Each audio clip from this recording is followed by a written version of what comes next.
Critical Blast, where pop culture gets blasted. And good evening, everybody. I am RJ Carter, Senior Managing Editor here at CriticalBlast.com. And, of course, you know my good friend here, Senator Bernie Sanders. Senator, it's good for you to drop in tonight. We know you're a busy, busy guy. Apparently, he really likes crowdfunded comics, but I didn't wear a mask, so he's going to have to kind of dip out for a little bit here.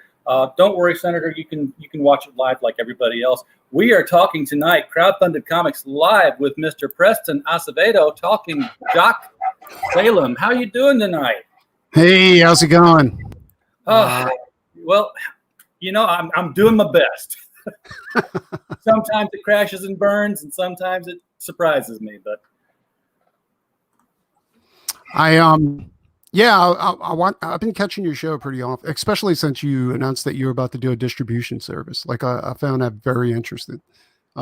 Anybody who's doing indie comics should definitely be definitely be investigating that and like trying to help you along with it. As a matter of fact, Well, appreciate that. Yes, it's one of those things where I've done so many of these interviews, Preston, and every time I talk to somebody that got something neat in their project that clicks in my head, I'm like, hey, you should do this. And then I'll tell someone else, hey, you should do that. And I started talking with all these UK guys who were, having shipping issues. And it was one of these things where I started to say, hey, you should. And the little voice in my head said, you should shut the fuck up and do this yourself. Quit giving it all away. Well, there's a bunch of really good indie books out there, like in the UK, Australia. And those guys are like pumping on. They're getting better and better. Like, I just backed Only Death Can Save Us. And because I really like the design and the look of the book. It has that kind of like classic Kirby feel to it. And the shipping's definitely high. But if you want the book, you have to pay that extra shipping. And it was, I think I paid like $40-something, and half of that was shipping, and it would be awesome if we could find a way to get that down, and especially if we could possibly get it down, like going out of the United States into other countries, but that's a puzzle for Critical Blast to solve, and for greater minds than me. Once we successfully prove that it works with everyone outside coming in, somebody's welcome to call me up and say, hey, how do you do it? And I'll be completely transparent with everything we're doing. So set yourself up to do this and then gain people's trust by doing the job right. Exactly. Yeah. Well, that's the whole thing about crowdfunding too. It's about how good your book is, but it's also on if you can deliver, Yeah. And fortunately, I think I've created a pretty good bit of goodwill, because Doc Salem marks my third successful campaign being crowdfunded, and so it's deliverable. It's completed and deliverable. And you're as we were talking before the show started here, you're actually helping other people who are delivering your work in their campaigns. Yeah, that's one of the things. Like I've been hired by a few creators to go ahead and work on their projects, and I'm not the type to turn down money, and and unlike a lot of comic artists out there, like I don't bitch and complain about doing panel work. I really enjoy doing panel work, just as much as doing covers or painted covers or anything like that, and so it's kind of fun to me to go ahead and do that, like to play around with other people's, in their playpen, I guess, yeah. And that's one of the reasons why, I don't know if you're aware of this or not, but CriticalBlast.com does the best of every year. We have the best of 2020 running up right now, where people can vote. If you go to CriticalBlast.com, another window, don't leave the chat, stay here. You'll find it on our front page. You can vote for the best movie that came out in 2020, as few as there were, best actors. And then we get the comics, and it's, best comic story, best comic writer, best comic artist. And this year it was just a ton of them because of the crowdfunding. And Preston Asevedo's name made the nomination list. So I didn't know about that until Don Chin, cued me into it. He was like, "Hey, did you know?" I was like, "I did not know that." Yeah, but Well, I we appreciate did it. find out early. Had been playing the game. They're getting their social media folk in there. You can tell who's active and who's not. At least I can, because I can see the results coming in. Well, I went back and watched that show, and I was surprised on how many indie books that actually made the list. Like, that's are now like really competing with mainstream books. Yeah, I mean, there was no mainstream, and this one standout indie, which is how it used to be, because there's so much of it now. Once people realize that I don't have to be rejected by publishers anymore. My work is good enough, and I believe in it enough that I can publish it myself. And they just belly up to the bar with the big boys and compete, and they have the quality. Well, I've always said that everybody who's doing indie books now are people who should be doing mainstream books, but because of nepotism and different things like that, like they've been pushed to the side, to make room for people that really aren't interested in doing comics, but are doing it because they got a job because they knew somebody, or because, it's easy money, and, and their styles, like their comic writing and the art styles actually reflect that, because gone are the days when you had, the rock star artists coming in, J. Scott Campbell, and guys like that. They only use J. Scott Campbell now. They tried him out to do a cover and then fill the interior with garbage, so it's they're basically a selling tool. Like, just put him on a cover and just hire him to do that, and put him on the side again, so that we can get this book out there. And we still have some artists who are, used to be rock stars that could still perform. But I look at things like John Romita Jr. on the Superman books under Bendis. I'm a huge John Romita Jr. fan. I am too. We're good, but it's like, I think we might be in the minority as far as that goes too, because I don't think there's a lot of John Romita Jr. fans out there. Well, I at least used to be, and I was looking at his stuff on Superman. I'm like, oh, how the mighty have fallen. He's lost it. What's he's just phoning it in now, because it's all sketches. Yeah. And then I saw some work that he did for the Catwoman, or it was one of those 80th anniversary issues last year, and it was really good. And I realized what the problem is that the writer is boring the artist. To write all these dinner scenes and stand around the office scenes and no action. So he's like, okay, get it done so I can move off of this. Well, that's the benefit of doing indie comics. And that's one thing, like, I learned early on, was that if I'm not interested in the story, then the artwork's going to reflect it. Like, I've worked on books where it was like walking through mud. It was like, oh, I got to do this page. There's no action whatsoever. The writer does not want me to vary from what he put down on, like, I can't like say, well, these panels will work better. I could push the story further if I do it this way, or, like, it's just a horrible job. And John Romita Jr., if you look at all his past work, like, he's an action-packed artist, like, my favorite art that John Romita Jr. did was when they relaunched Thor, and John, like, he was, I was kind of like hesitant at first. I was like, I wonder what's with the Heroes Reborn series. You remember when they relaunched Thor, and they had, it started with Thor #1. They went back to the original Jack Kirby, Stan Lee type of Thor, where he had an alter ego and stuff like that. Yeah. Yeah, well, I was highly impressed with it, because John Romita Jr.'s artwork on there was top notch. I was blown away. But but it has to be, like, the story has to be interesting. Like, it can't take place in a coffee shop, or at a bus station. Yeah, X-Men had 2 issues of a dinner. What's up with that? It's just text over still life, and that's not comics. But we could go on and on, example after example on that now. Tim King's pretty much Tom. My friend Tim King gets mentioned so much on the show, and he doesn't deserve it, because it rolls off my tongue faster than Tom King does. But yeah, Tom King's another example of the writing that bores the artist. at least the reader. But you've got a more exciting and dynamic thing going on here with Doc Salem, which is, of course, how everybody found you and then kept you busy with their projects. Yeah. Well, Doc Salem was 2020 was very bad on Doc Salem. It was I ran into problems with the colorist, with getting him on his pages, getting the books back to me. Shipping was an issue, but it got done. It's printed. It's the best I could possibly put into a book.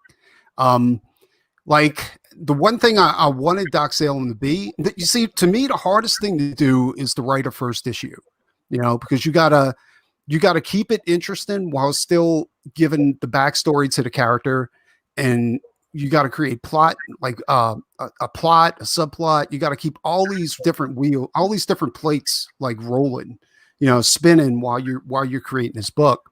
And I think I accomplished that with Doc Salem.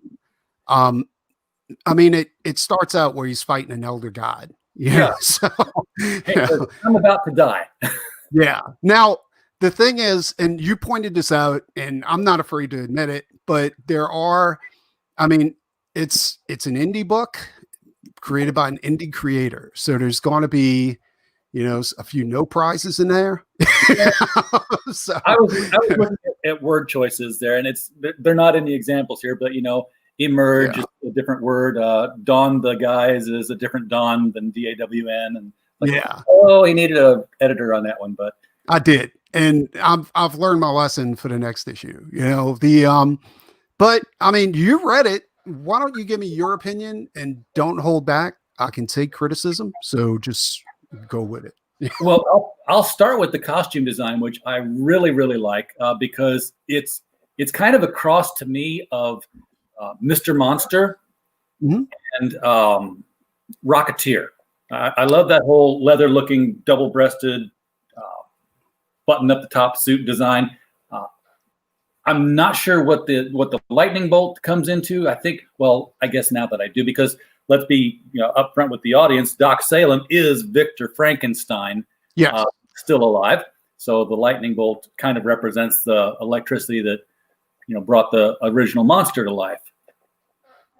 Now it's funny you should mention the design. Like I'm a Mr. Monster fan, but I never intended him to be like a version of like when I was designing him. Two of my favorite characters was the original Captain Marvel, Jim Starlin Captain Marvel, and also Madman, Mike Allred's Madman.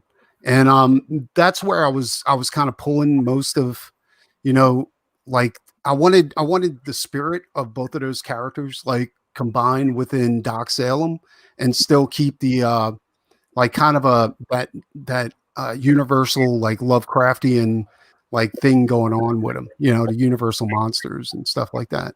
I can see that. Yeah, it's definitely the Madman concept here, because it's like Victor Frankenstein is damaged or he's injured when the monster awakens. Igor saves him with the elixir of life, but he's like comatose for decades. Yeah, he wakes up and he's all still kind of beat up and healing, and like I says, hey, you can't call yourself Frankenstein anymore because as like there's not very many people running around with the surname Hitler either. Exactly, and that's in the second part of the next volume of Doc Salem. We're going to explore the monster, and like his monster. I left it open. I didn't want to introduce the monster in the first book because there was just so much. There was so many other things to take care of that the monster was put on the back burner. And plus, I think people expected me to go ahead and introduce the monster in the first book because I based Doc Salem on Dr. Frankenstein. It's almost like a continuation of Mary Shelley's Frankenstein. And so in the second book, I'm introducing a monster, but you have to understand, like, this monster has been awake and around and living his life since the 1800s while Doc Salem's been asleep. Yeah. And I'm when he comes into the story, he's not going to come into the story as a monster. He's going to come into the story as the head of a corporation or something like that, because that's because he's had centuries to learn and to and adapt, and and he's basically immortal because of the elixir of life. The elixir of life doesn't allow cell death, so. And there's going to be a few surprises. Like, I'm going to be introducing Elizabeth, Dr. Frankenstein's wife. In fact, you know what? If you want, I can give you a sneak peek of her character design. Absolutely. And, the sidekick that she's going to have. And another interesting fact about her is that she's going to be like brought back by the Frankenstein's monster. I just realized who else I see in this design. Freakazoid. Yeah, I used to like Freakazoid. I thought that was cool. That's actually unintentional. Like, it would be easy for me to say, like, totally, ganks Freakazoid. But the thing I love most is the fact that after Igor tells him, says, "Hey, you can't use that. You can't call yourself Victor Frankenstein anymore."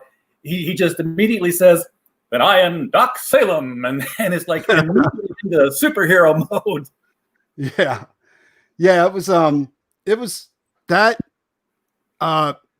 That had to be like the most fun I've ever had doing a book. Was doing Doc Salem. Hold on, let me find this real quick. I think Doc Salem 2 is going to be more interesting, and I think people are gonna I think they're going to be attracted to it even more, than the first one. You just jump right in with balls to the wall action here. You got this tentacle-headed green monster, and this not pleasant-faced Doc Salem. This green face with kind of a Fred Gwynn kind of grimace to it. Well, that's one of the things. Like, approaching the first issue, I didn't want to go ahead and hold the audience hostage.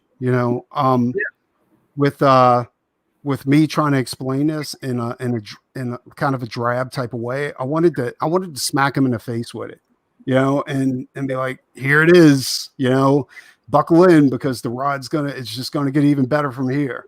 And he's talking to the audience the whole time too, with his inner monologue. He does break the fourth wall. Yeah, and that was another thing that I like. It's I thought it would be a cool type of way to go ahead and like a different approach to doing the first issue, because God damn it, where's that fucking picture? Because like I wanted to do the exact opposite of what the mainstream's doing with comics, and I think it succeeded, but honestly, that's not for me to say. That's for you to say. Okay, I found it. Here we go. Good. So this is click on. This is the character design for Elizabeth and her pet rabbit Loki. And Loki? So yeah. So I'm also a Berserk fan, and her her arm, she has like a flip back hand and it becomes like a cannon, and I'm also a metalhead, so anything I do is going to reflect like Simon Bisley or Alex Horley and all those guys. That's very cool. So why a giant rabbit? Where's the inspiration here? Well, here's another some more insight in the next book of Doc Salem. Frankenstein's monster isn't going to be a monster anymore. Like I said, he's going to be the head of a corporation, and it's going to be a biotech corporation, right? Because they're exploring life extension, prosthetics, all these different things that Dr. Frankenstein created his monster to be, right? Like, and so his monster, he's very mistrustful. Sure. And his like, if you go by the book, like his life started out really harsh. You know, he was burned, he was this, he was learning the wrong way, you know, the old man. It follows Mary Shelley's all the way until the monster supposedly dies, and Frankenstein, he dies and all that kind of stuff. But so he's had a hard life and he becomes the perfect businessman. I'm saying, like, he's a shark. But he's had so much time to learn it. Yeah. Who did that? God, it was Justice League. I'm trying to remember the guy who was writing Justice League at the time. Brad Meltzer. He did this thing where Solomon Grundy has just, he remembers everything from every time he's dying and coming back. And he had Solomon Grundy come back one time as this, well-dressed corporate billionaire. I remember that. Actually, I remember that was focused around Red Tornado, wasn't it? Yes, it was. Yeah, I remember. And you know what? I thought that was a really good take on Solomon Grundy, because like you want to do something that the audience doesn't expect, I mean, when you play with Solomon Grundy, of course they expect you to make him stupid and angry and all this type of stuff, right? But when you hit them from left field and they're like, oh, well, now I'm hooked. Now I got to see where this goes. Who thought Solomon Grundy could be smart? Yeah, exactly. And of course, all that Michael Turner artwork too was just, yeah, that was like a great run.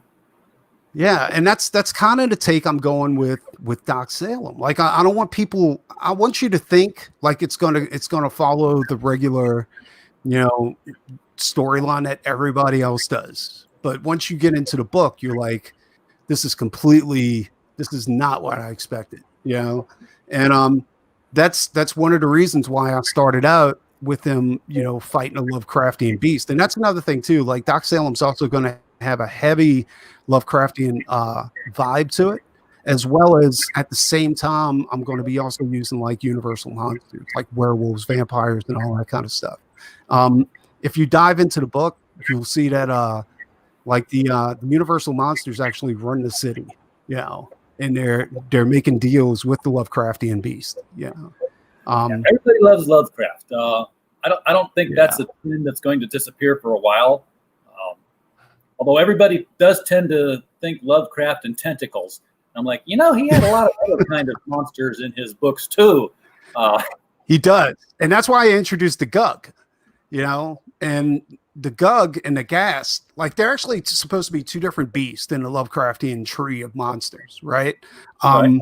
They're not supposed to be related at all, but I thought it'd be kind of cool to go ahead and have the Gug give birth to the Ghast. Like, it would be these boils on his back where they explode and these human-shaped monsters just pop out, and I think people were really interested in that, because I honestly, after I finished this book, I was really nervous about releasing it, because this was only my second time actually writing a comic. And my first time was Non-Devils. In Non-Devils, I fell into every pitfall you can possibly fall into. Even though I was aware of all those pitfalls, I still fell into them. I overwrote the pages. I tried to cram too much in. I didn't. Pretty much everything you could possibly think of, I went ahead and I fell into on Non-Devils, and I had to make all the corrections on the fly. So but that's when how I you did, learn. what's that? But that's how you learn. Exactly. And like with Doc Salem, I was aware of those pitfalls, and I went ahead and I was more aware of those pitfalls, and I went ahead and I avoided them. But I didn't expect the response I got from like real writers, like writers like Mike Barron and the Literature Devil, and all these guys were like, this is really good, and you should jump on the next one like right away. And I was like, wow, this is crazy, Yeah. And when you take a character out of classic literature, you're going to attract the classic literature fans. Yeah. And, there's a lot of werewolf story out there right now. Yeah, I know, right? Everyone's in wolves. not that many people are doing Frankenstein. You are the second person I've talked to in the past month that's doing something with Frankenstein. The other one is Confederate Monster. I got to check that out. That's a weird one because it's being done on Patreon. Oh wow! Oh. So you get like a page a month, and then when it's all done, you get the actual book when it's done. But that's like Doc Salem here. It's continuing on after the events of Frankenstein, but more closer to the actual events. And it's all Igor's story. He goes to the U.S. The Confederates learn that he has knowledge of basically how to make unkillable soldiers. It's the super soldier serum. So it's like that movie Nazi Frankenstein. Like would sort of be like that, yeah. That's awesome. I'm gonna have to check that out seriously, because here's the deal. Like when I was a kid, I was a little weirdo, right? I wasn't like the other kids, They were like Dracula this, all that kind of crap. One of my favorite movies when growing up was the original Frankenstein black and white movie. And I think it's what attracted to me. It wasn't really the monster. It was the relationship between the monster and his creator. And another thing that intrigued me about the movie is that there was no bad guy. There was no villain in Frankenstein. The villain was actually the villagers, right? Because like Frankenstein wasn't a villain. He was a child in this monstrous body. And the doctor wasn't really the villain either. He was doing what he was made to do. He was trying to crack the formula for everlasting life. So both of these guys were doing what they had to do, and the villain of the story was ignorance, because these villagers, they were like, oh, kill the ugly beast, but really Frankenstein wasn't a bad guy. Frankenstein's monster wasn't a bad guy. He saved a little girl. He befriended an old man, So I'm going to ask this now, because the delineation between Frankenstein and Frankenstein's monster, which, the layperson is like, sees the flathead, the bolts, oh, Frankenstein, which, you've made him the head of a corporation. He can't be calling himself, Frankenstein's monster. He has to have a name now. He will. I haven't really, finished. I got a rough outline of the story, and I think I'm going to have to move that up from, I got a schedule, and my schedule was going to be, after I finished the current book that I'm working on for another creator, I was going to go straight to Non-Devils. And what I was planning on doing too was I was going to paint the whole book. It was because I'm also an accomplished painter. Yeah, and I was inspired by a few other creators to go ahead and just paint the book. Plus I was really irritated with my colorist on Doc Salem, because he kept dropping the ball, and I one thing I hate doing is getting on other people's case, because then I feel like the boss. Yeah. So with the creator, you are. I mean, I'll say it. These pencils here do not come through when something's colored. If I'm looking at this, or I'm looking at the picture, I'm scrolling over here like y'all can see what I've got up. I'm an idiot. You can take my screen down. You want me to take it down, or no? I actually have that. I'm looking at stuff like this. This very finely penciled, and a lot of detail in that. And then I get to this here, also very good, but you lose a lot of detail, I think, when something's colored. If it's not, Well, what happened with this was, for some odd reason, my colorist lost his drive, I guess, once the lockdown happened.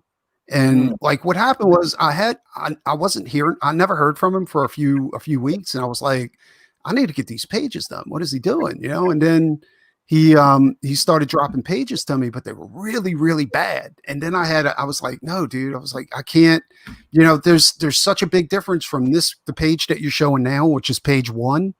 That was also his audition page, and to like the 30-second page that he delivered to me. And like I said, that's when I had to become the boss. And I was like, no, you can't do this. I was like, I had to make corrections and all that kind of stuff, because like normally I don't like a lot of moving parts whenever I create a book.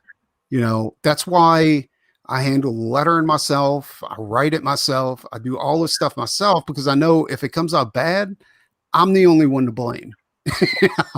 Exactly. And yeah, and when I pick a colorist, I was really methodical when I picked this guy, and it for something happened during that lockdown, and it just I don't know if he decided to farm the work out or something like that, but things changed, and it wasn't for the better. And I had to become Preston the asshole for a second there.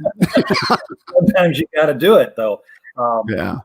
So but I wanted the book to be good, like this book had to be good, because it's a character I'm planning on sticking with for a number of years, and I wanted, so yeah. So have you taken, like, the front, back, and side drawings of Doc Salem and sent it on to George Peter Gatsis and said, okay, I want 3D printing too?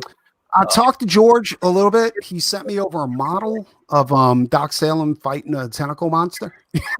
Okay. And I liked it. I told him to go with it, but I haven't heard from him in a while. I think George is a little I think he might be a little backed up right now with work. A lot of people approaching him now because of the work he's showing on his own book. Now I have contacted a toy designer to go ahead and have a Doc Salem action figure made. He hasn't gotten back to me in a while, so I'm guessing that dropped. But my second, like the latest thing too, is I recently made a deal to go ahead and have a Doc Salem bust made, like a statue. Yeah. And the artist I commissioned to do it, he's really good, but he definitely has his own style, and I think people are really going to be attracted to it.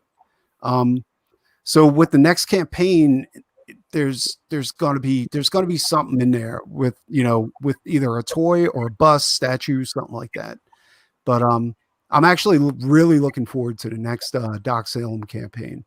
It's with all the good feedback I got from this book. Yeah, I mean the next campaign has to be just as good or better. So. Absolutely. Now you're showing some crossovers here, and so you've already done crossover with Dr. Alpha. This is Literature Devil's character. Yeah, the actually Literature Devil volunteered to be the editor on the next Doc Salem book. So what's going on with that is in Doc Salem, this volume of Doc Salem, it kicks off the first CG crossover, and between Dr. Alpha and Six Gun Gorilla. The way this works, I kick it off and these guys pick up the ball where I'm leaving off. Right. So I don't know if it's gonna if the next if it's gonna continue in the next Six Gun, which I'm going to be illustrating, or if it's going to be continuing in Doc Alpha. Whatever book comes out next is where it's going to continue. This is going to be kind of an odd crossover, but I think this is going to be a more honest take on a crossover. You know what I'm saying? Where I like potato.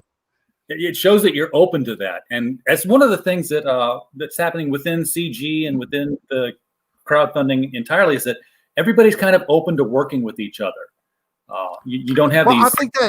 I think like whenever you like loan your character out to be part of these different universes, I think that helps you grow your character and I think it makes it more of a more viable property too. Yeah, exactly. Like right now, we just got the script back for the Doc Salem Blood Hunt crossover with Simon Portier. Okay. And so that's going to happen. And look, I'm open. Like if you have a good book and you're a valid creator, I'm open to having my character cross over with yours. Yeah. Good. Because I'm going to I'm gonna hook you up with a guy that I want to get on the show right now if I could, but because since you're open to doing these kind of crossovers, I've got one in my head already that I need to see happen. Nice. All right. Because Doc Salem is a monster hunter and pretty much I would guess a monster killer too, since he's doing that tag. The reason why I put it on as a stamp on the cover, because I kind of want it to evolve, from volume, from like graphic novel to graphic novel. Like the next graphic novel, he may not be a monster hunter. His role might change from monster hunter to assassin, or it might change from assassin to, it could be like I wanted to leave it open so that I could play more with the character. The only thing that's always going to stay the same is the title, Doc Salem. Cool. Because what I want to see now, this is where I do this thing that I told you about, where I throw ideas out there that I just give away. I want to see Doc Salem versus Dr. Black, Monster MD. Oh, that'd be cool. Yeah. I think I talked to the guy who's hunting monsters. Yeah. Me and Vaughn kind of talked a little bit about that, actually, about doing. Good. But Vaughn's in the middle of finally getting his book out, from it's like 2020 has been bad for everybody. And Vaughn's got a really good. And he's also doing the rewrite on Lady Alchemy, so he's doing that as well. But Vaughn's like me, like he's a Hammer fan, he's a Universal Monsters fan. We both like Rob Zombie, so. and both your characters would be at cross purposes, so it would be the first time team up. It would be head to head. It'd be that Batman versus Superman, Dawn of CG kind of thing. And both characters have cool cars. Absolutely. So. We have a question in the chat from Little All asking Nine Devils Chapter 2 when? Non-Devils, it's not going to be a chapter 2. What that's going to be is it's going to be a revamp. Me and Brian's got the script done. And like I said, like the next book that I was going to jump on is Non-Devils. And with Non-Devils, what we're doing is we're remaking the series from the ground up. And that's the book that I'm going to try to fully paint. Like I'm going to, I want to see how that turns out. Like I'm a big fan of Simon Bisley. And all these guys, and Simon is an incredible artist whenever he does whenever he paints his like the books that he works on. Like I remember he did the Batman Judge Dredd versus Judge Death one shot, and he painted that whole book. And that's where I'm kind of going with that. Like I wanted like Non-Devils to be the equivalent to that, the new Non-Devils. And with it being painted, are you looking at going with the standard print, or do you want to get something a little glossier, go hardcover? I don't want to go hardcover. I want to keep it floppy because but it's definitely going to be perfect bound. We're looking at 80 pages for the new Non-Devils. And Tim Vigil, one of the characters is designed by Tim Vigil, and Tim actually did a sketch for one of the covers that's going to be for the new Non-Devils. As if you're cool with it, I'll show it, but I don't know. Like you're familiar with Tim Vigil's work, right? Yeah, Tim Vigil's he's sealed in a bag. Would I get a YouTube strike out of it? No, it's not that bad. Show away. It's interesting, to say the least, but it's let me see if I can get it real quick. Waiting for that Mothman painting too. Oh yeah, the Mothman painting. Oh, you seen that? Yeah, wait and see. I've got a Mothman story. See, that's the thing. Oh yeah, she's the one who she bought the Mothman painting. That's right. I got to ship that out to you. I'm trying to figure out a way to get it out to you without having it damaged in the postal chain. See, I write stuff, Preston. I'm actually writing for the Destroyer franchise right now, the Remo Williams stuff. But I have no artists, and I have no way of paying for art yet up front because that's what y'all like. Yeah, we like to eat. It's exactly. So, but yeah, I've got a Mothman story in me that I would love to work on. I think the Mothman is actually a really, really killer character. I I'm a fan of that, and like all the cryptos, like Bigfoot stuff, like all that kind of stuff. All right, let's see here. I'm waiting till all your personal stuff's off there before I share. There we go.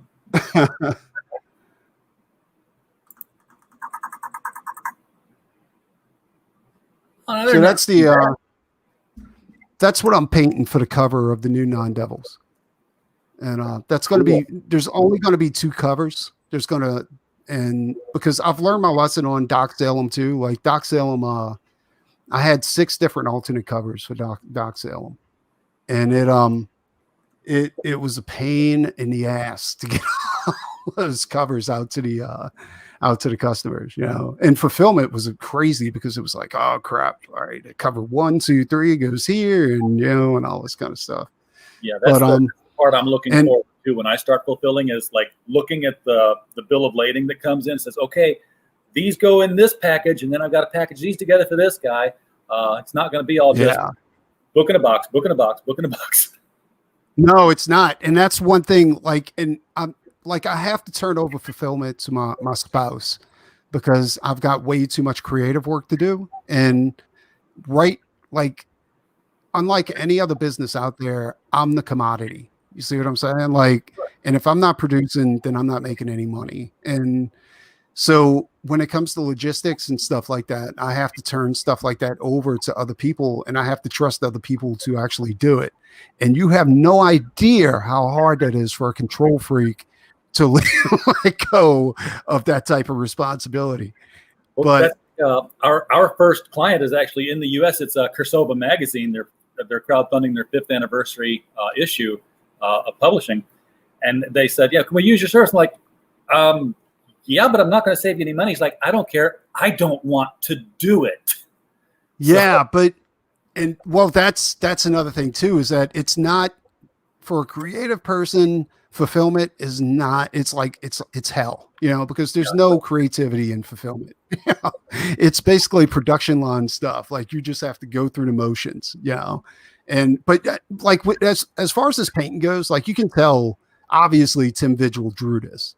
Oh yeah, but when it comes to my painting style, I'm a disciple of Frazetta and Bisley. So that's where the arms. Yeah. And definitely Bisley arms.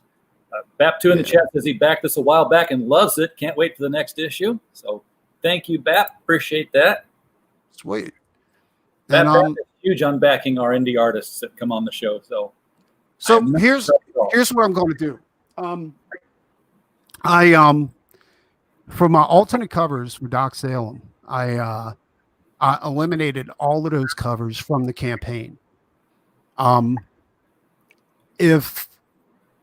I ordered the alternate cover, I only over ordered by 10 issues, like 10 books per each alternate cover.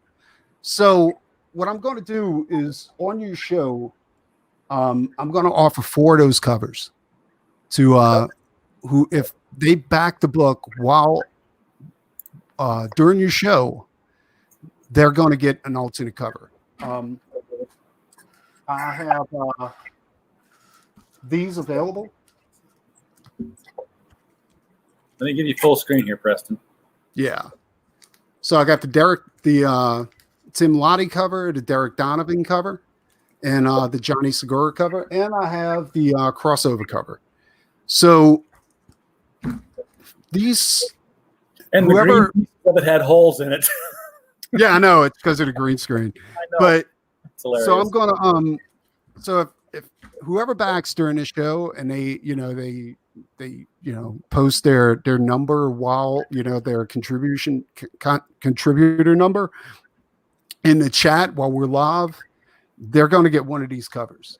But these covers are no longer exclusive to the campaign. Like you can't get them through the campaign anymore. Okay. So let's be clear on that. If they were to go in and say, I'm backing the book, then the book they're going to get is the alternate cover. Yes. They're not going to get like the book, and I'm going to throw in an alternate cover. They're not going to get the regular book that's on the campaign right now. They're going to get one of the limited edition alternate covers. All right, so folks, if you're in the chat and you already have the book, the regular cover, and you want to get one of those alternate covers that are not available through any other means other than this right now, then back it. Let us know your backer number in the chat. I'll throw it up on the screen, and Preston will make sure that you get the one of the alternate covers. I'm sure there'll probably be communication back and forth saying, "Hey, I want that cover or this cover." Well, you can. And if I have it, if I have a supply of them, you'll get it. After you get your backer number, send me a message on which cover you'd like, and I'll go ahead and make sure you get it. If I have this, if supplies last. And I'll tell you what, I'll go ahead and up it one more time. I'll also throw in a sketch card with the book. I stopped doing the sketch cards for all the new backers because that was pretty much exclusive to all the guys that waited for Doc Salem to come out, and the book was late because of 2020. So I offered the sketch card with each book. If anybody who backs it right now will get this alternate cover. That is very, very cool. So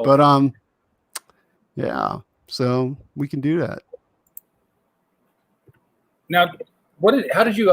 You're letting them do the shipping calculation on their own, or what is it? Shipping's through IGG. So whatever shipping comes out, if you're in the States, it's a lot cheaper than international.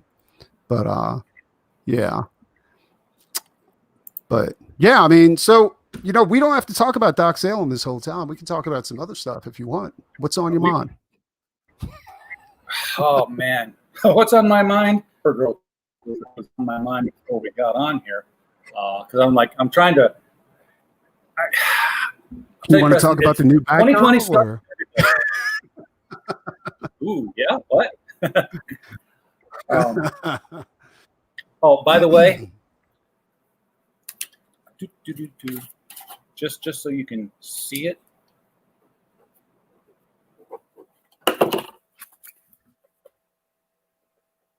Oh, you backed. 327. Sweet. Which cover do you want? Just whichever one I got here. Whatever one, yeah. Okay. They're all great looking. But yeah, I haven't been to my comic shop in like 2 months because of COVID. I've been working from home since March, and I'm an IT contractor, and middle of November they said, "Yeah, you don't have any money anymore for you, so the 20th of November is your last day." So I'm like, okay, well, nobody's going to hire anybody in December because it's the end of the year. So I basically, I just got hired on at a new gig. So I'm like, yay, I can go to the comic shop again and see what's out there.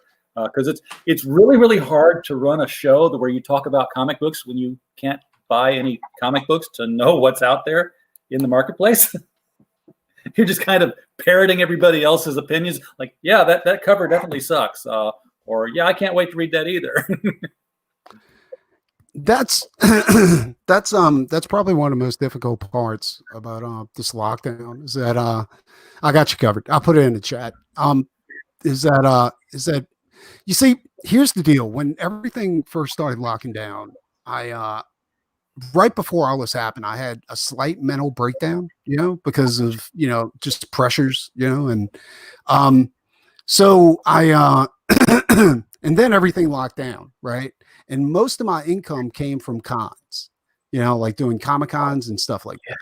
Well, I had to get my shit together, and I had to figure out, like how I was going to dig myself out of this hole, because I've always been the type of person that functioned better by a trial by fire than, just thrown right into the rattlesnake's nest rather than easing into whatever, and I managed to make a pretty good living like during COVID, by capitalizing on my talent and stuff like that. But a lot of people never had that option. You know, a lot of people, they were making a great living before the lockdown, and once the lockdown hit, it's like all their jobs just evaporated, you know, and then you can't depend on the government. The government's not going to be there for you, you know, and I mean, at first I was like, my brother, like, I want you to know there's another thing to this too. Like I didn't qualify for unemployment, you know, because I work for myself, you know. Yep. And that was another thing. Like my brother, he did qualify for it. He told me how much he was making. I was like, dude, you never made that before. You know, lockdown. I was like, how are you making $700 a week? I was like, that's insane, you know. And because like I was pulling 300. I'm like, seriously, how am I supposed to live on 300? Yeah. And then they lowered it. They lowered it to $300. But I don't know what they're doing. Like, I honestly have no idea what they're doing. Like, because if we don't start, if people don't go to, if they can't work, like, you know, people have bills to pay. I was like, that's crazy, you know? And I mean, but I think a lot of people have adapted, you know, and have figured out like how to navigate the lockdown a bit, you know, like yourself. You know, you're not sitting at home saying, you know, this woe is me or anything like that. You're on here, you're trying to build your channel, you know, and of course you're running into a lot of pitfalls when it comes to that too. I mean, it's not easy building an audience, you know. Yeah, because you know, I'm looking at this YouTube things like, so you sit there and you talk to the camera and you make money? Yeah, sure, okay, I can do that. We're at like 2,800 hours. We got ways to go to our 4,000. But I know people that you know. Do YouTube shows, and we've talked confidentially, and they've told me that, you know, if they don't make 3,000 a month, they're mad. Really? Yeah. I can't even dream $3,000 a month on YouTube. That's a low month for them. So. Yeah. But you know, like, it's not that easy to build an audience on YouTube, you know, like some people act like, hey, no big deal. Just, you know, but here's the deal. Like, I don't like with my channel, like I finally decided, like, I don't want it to be based on politics. I don't want it to be based on drama. I just want to like, the whole reason I even have a YouTube channel is so that I can talk to creators that I admired when I was a kid. You know what I'm saying? Like, I had Bob Hall on the other day, and I was like, I was so nervous because it was Bob Hall. You know? And then before him, I had Joe Vigil, and a lot of people don't know Joe Vigil. He's Tim Vigil's brother, but Joe Vigil did Gunfighters in Hell, and I'm like, that was one of the most amazing indie series I've ever read. And I was like, and that's the whole reason I've got a YouTube channel. It's just so that I can be like, I can talk to these people, you know, and just hang out with them. See, if I had a YouTube channel years ago when I first started this, because I had a website. I wasn't mine. I worked for it 20 years ago, and the guy just decided to take it down, and that's why I said, well, I'm not done yet. So I started Critical Blast about 6 years ago. But it was to be able to do interviews with people that were my idols, and I got to talk with Neil Gaiman on the phone and then type it all up. But I've got a bucket list that I've scratched a lot of people off. I talked with Scott McCloud. But you have a great website. Like, your website looks completely professional. Like, it looks better than Bleeding Cool and all that kind of shit, you know? And yeah. I have a rule about it. I mean, I need somebody to clean it up that knows Drupal because there's more to do with it. But I have the rule that I will not throw up anything that has float over ads or pop-up ads. My ads are at the top, at the bottom, on the sides. Nothing's going to interrupt the flow of the reading. That's the one thing I will not do. Because I started to have the little float over thing, and I saw the numbers drop off. I'm like, nope, people hate that. Get rid of it. Yeah, absolutely. Like, I can completely agree with that. The only critique I have between your YouTube channel and your website is that you should probably have green screen behind it. Well, let me do you have green screen behind you right now? Is that just no, this is that's all real. Is that a green screen of a basement? That's exactly it. And the reason I don't is because I don't think my computer would handle it yet. This is a refurbished laptop I bought a couple of months ago. When Well, you know, it has nothing to do with your laptop, right? I mean, you could do it through StreamYards. Like the green screen I got back here is through StreamYards. Just upload a photo in StreamYards, and it automatically puts it in green screen in the back. Okay, so wait a second. You don't actually have a green screen behind you? I do, but here's the deal. Like that's just some green cloth I bought from Walmart. Okay. You know, and I Yeah, hung I up don't have green cloth yet, but I just put the banner. You know, well, it's like $12. You know, yeah, just because I'm packing up. I did get that job, but it's going to have me move to Northwest Arkansas, and I'll probably be going back here for weeks before I find a place down there to actually move everybody into. But once I get set up again, then I'll probably go the full route with the green screen. Where are you located right now? Like which state? In Arkansas. Oh, you're in Arkansas, right? No. Oh, I'm sorry. I'm going to Arkansas. I'm in Illinois right now, but if I get up on my roof and look west, I'm looking right at the St. Louis Arch. So okay. So you're actually moving closer to me. So that's cool. That's I live in Louisiana. I live in Louisiana. Yeah. Everything. That's what everybody does in Louisiana. They hunt alligators. Yeah, pretty much. We hunt alligators, we eat crawfish, we pinch tail and suck heads. And meanwhile, down in Pierre Park, Troy's got a gator on the hook. Yeah, believe it or not, you would not believe how many indie creators we have up here. And I know within my group of friends, I got Anthony Figueroa who does God's Hand. Tim Lottie, who used to work for IDW, that's putting out a book of his own now called Night Stars. And there's so many creators just in this area that I didn't realize that were, and there's the guy that does Outlaw Nights, he actually lives in Louisiana. It's crazy. It's weird because it's I never run into people who are off in the middle of nowhere and I never see anybody.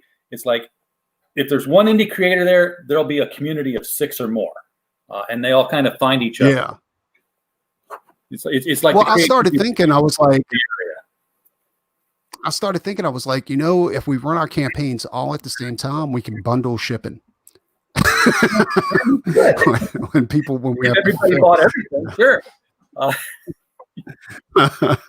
And you can run your own conventions too once once you can actually go to a place without a mask. I miss doing conventions really, really bad because I had a group of friends that I used to hang out with and buyers that actually at the time I didn't really consider them friends until now, now that I miss them, like we all used to get together, the buyers and some of the creators that, and we used to get together in Texas and go to, go see the Alamo, go drink, by the Alamo, all this kind of stuff. And the Alamo freaks me out. I went to San Antonio for an IT conference, and I stayed at the hotel, and there was the map. The Alamo this way. I'm like, is it within walking distance? They're like, yes, it is. So I walked to the Alamo, and the last time I saw the Alamo was in Pee Wee's Big Adventure. I was like, maybe I should ask where the basement is, that kind of thing. And I get there, and it's even worse than the Big Adventure because you don't you expect to see the Alamo and nothing, but there's it's right up against a mall, and there's a leader not being across from it, and there's benches around it, and it's this little thing surrounded by these huge shops. And actually, whenever we used to do a show called Alamo City Comic Con out there in San Antonio, Texas. And the thing about Alamo City Comic Con is that it fell on Halloween, Halloween weekend, right? Yeah. So what you would have is you wouldn't just like we would go down to the Riverwalk, after the show and go drink and walk down. And the Riverwalk is phenomenal. Like that is the greatest thing ever, because there's a whole underground city in San Antonio, Texas, with bars and shops and all that kind of stuff. But it also not just Halloween, it also fell on the Day of the Dead celebration. Like and that was the greatest thing ever. Like I kept trying to get my face painted, but we would get out so late at the show that everybody would be wrapping up at that point. But yeah, it's so badass, like doing, and that's one of the shows I miss because it's like doing cons. Like if you're an artist, it's probably the greatest thing ever, right? Because you're making money and then you're going out with the people who just bought your artwork and some of the other guys, like some of the other artists and creators, and you're going out, you're drinking, you're partying, and then you come back and you get to sell artwork and hang out all day at a comic convention. Absolutely. So yeah, I love sitting at my table and talking to people. I never stick around. I never stick around to do anything after the thing because I'm like, my cons are near the house. I'm like, yeah, I got to go home and have dinner. I'm going to bed. But yeah, I was on the Riverwalk. In fact, my hotel was the canal was right behind it, and the other thing I saw on the map when I was there was little Mark said the O. Henry House. I'm like, well, okay, I'm an author. I'm a published author. I've got to go see O. Henry House because he's like one of the greatest American authors of all time. So I'm like, where is it? They're like, well, it's down that road. Just walk down there till you get to it. So I walk down that road and I'm walking and I'm walking and I'm walking. And my legs are getting tired and the neighborhood's getting not nearly as nice as the hotel neighborhood was. Yeah. So I'm like, I'm going to stop here at the police station. I'm going to walk into the police station. I'm going to ask them where this is. And if they say it's further down, I'm going to turn around and go back. So I walk into the cop shop. The doors were at like an angle. You go in this side, you can go in this side on the corner. I go in one corner. I go to the counter. I was like, I'm looking for the O. Henry House.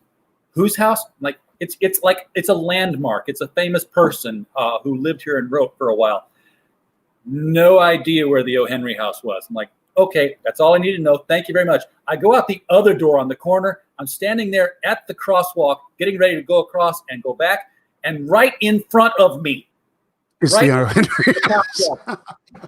this little white house with a historical marker sign that says "Oh, Henry House." I'm like, do not ever call 911 in San Antonio. They will not find your house. I took everything I had not to turn around and go back and say, yeah, that house, you don't know where it's at. It's there. It's that big house right there. What tripped me out too is right next to the Alamo was also Ripley's Believe It or Not. Like they had like the Ripley store, it's crazy. Like that little strip mall. Yeah, it's nuts, dude. Like they got the craziest shit like in San Antonio, but yeah, that's the thing. Like I miss doing shows, I miss hanging out with all my buddies, at the shows and stuff like that. What are you throwing up? Oh wait. Oh, that's not me. That's I didn't realize my screen was still being shared. Let me take that down. It was not being shared, but it changed. I'm like, ooh, you put something new up there. Sorry, didn't mean to. I was checking out somebody else's stuff. And but yeah, I mean it's a blast, and it really sucks that we can't do. And what's crazy is that they keep trying to do shows, but something always goes wrong. Like the state will tell them no, you can't do it, so they have to refund everybody's money. And I think at this point they're just not even they're not trying anymore. And I thought they were private businesses; they could do what they wanted, like Twitter. You wish it was a private business that they can. I kept seeing that argument. It's like, if you don't like people being kicked off Twitter, they're a private business. They can do what they want. I'm like, is that the argument? Because if private business can do what they want, I want to sit down in the restaurant and eat my damn cheeseburger now. Exactly. Well, I mean, if they threw a Walmart Comic-Con, then I think it would definitely go through, like no problem. And a mask would be optional. You'd have to throw it in a Walmart or in a building where essential employees were keeping the place open. Yeah. Isn't that the strangest thing though? Like they close Hobby Lobby, but Walmart can stay open. Yeah. The place where you could actually go get things that would keep your mind off the contagion. Exactly. Stay busy with crafts. Yeah. But Walmart, Walmart, I get because there's food there. Home Depot, Yeah. I don't get. That's kind of crazy, you know. I don't get Home Depot. I'm glad they left Home Depot open, you Oh know. yeah, Like the more they open, the better. But there's no yeah. consistency in the rules. There's none. There's no consistency whatsoever. Like some of the fast food places can stay open, but restaurants can't, you know, and Yep. it's crazy. It's I'm getting really tired of eating in insane. my car all the time. I know, right? Like I like Chinese food, right? And Yeah. the place I go to get Chinese food, either they're closed or they overcharging me because now they have to deliver. Like, and now there's a delivery fee, there's a convenience fee, there's, and I'm not bullshitting. Like all these are real fees they slip in there, you know. I just We went out myself.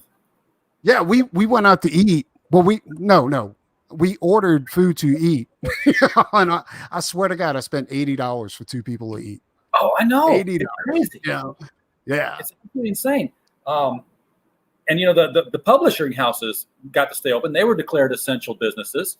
Thank you're a God. publisher? Jesus. Well, yeah, I mean, it worked great for us. And I got thinking, well, yeah, they couldn't dare shut down publishing houses because then that would be the government saying stop the presses, which someone would throw up a First Amendment argument, and they're like, yeah, let's not even wake that monster.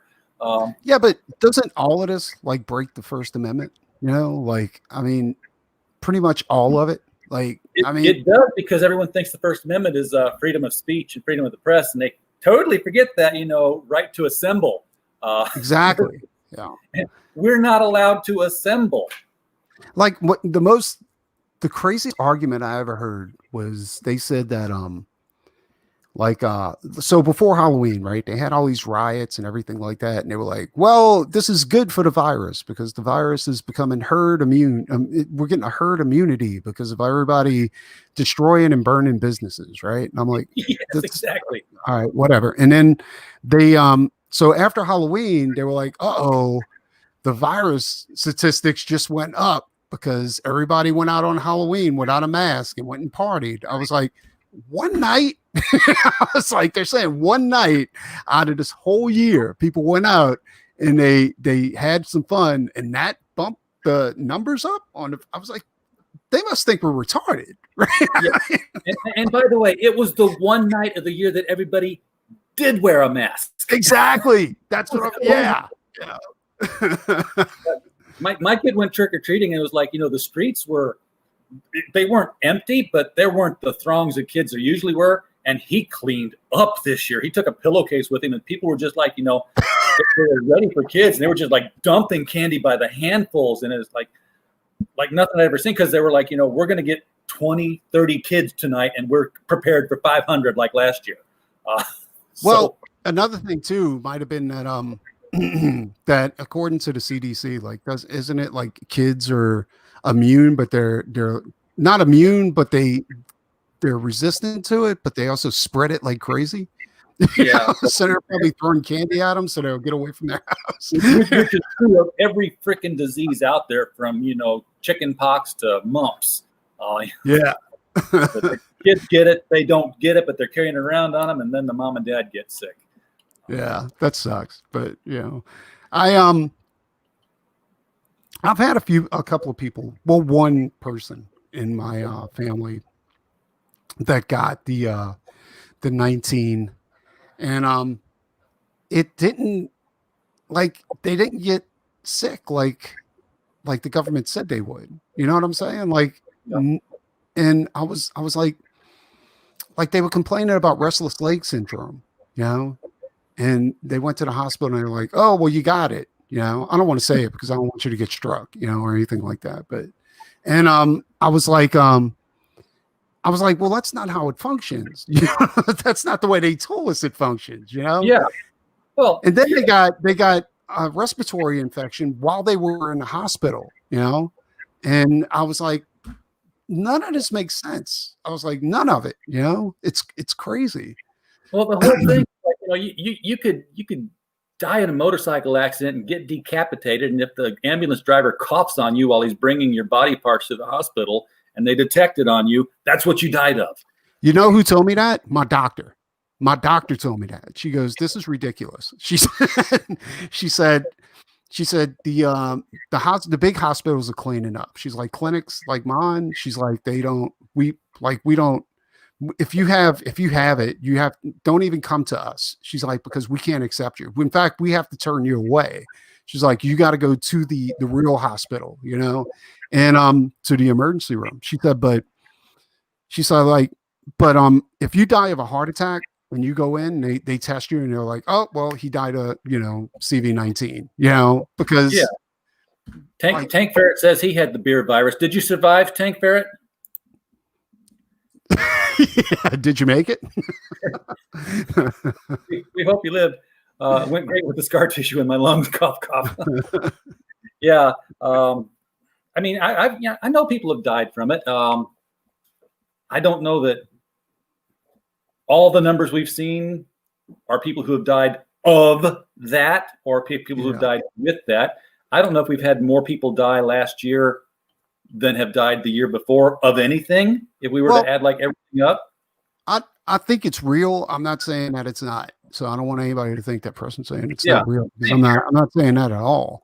But what I am saying is that if you look at they've taken a look at the death, like the reported death toll of the year, which is, it could be anything from car accidents to heart attack to whatever. Right.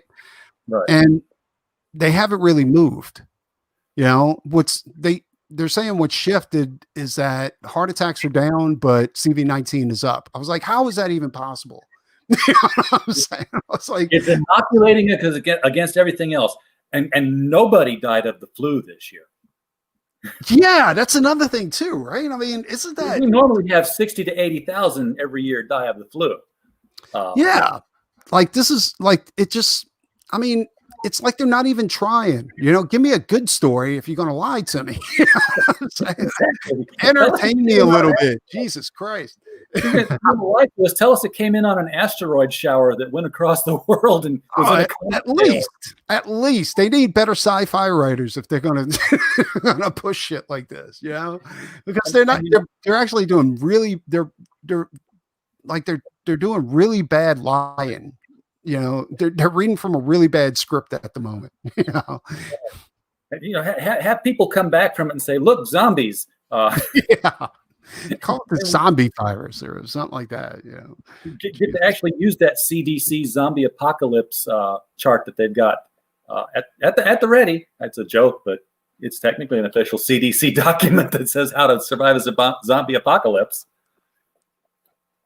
Yeah, did they say it was a bunch of doctors at the CDC that were bored and they decided to make up a zombie prevention plan or something like that? Yes, they did. I saw that right next to, we used to get CERN reports in the IT departments.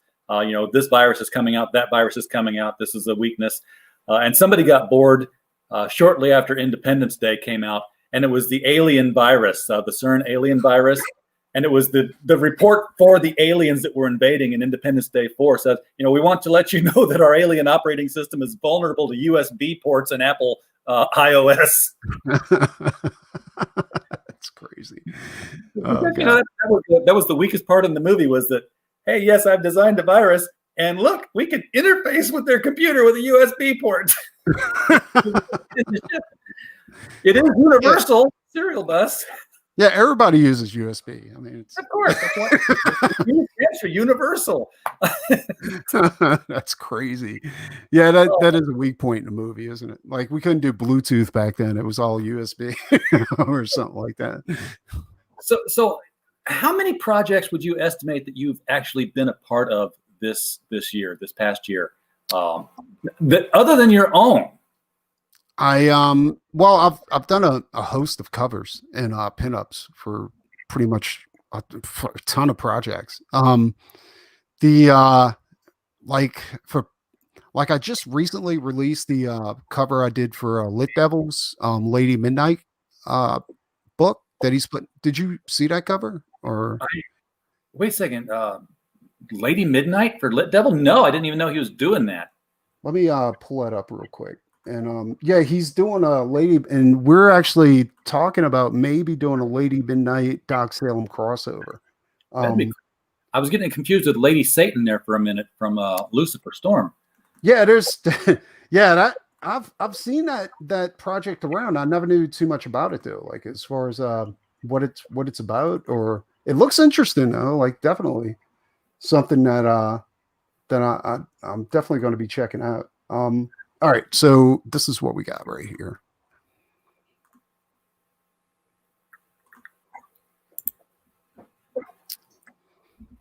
So that's the cover for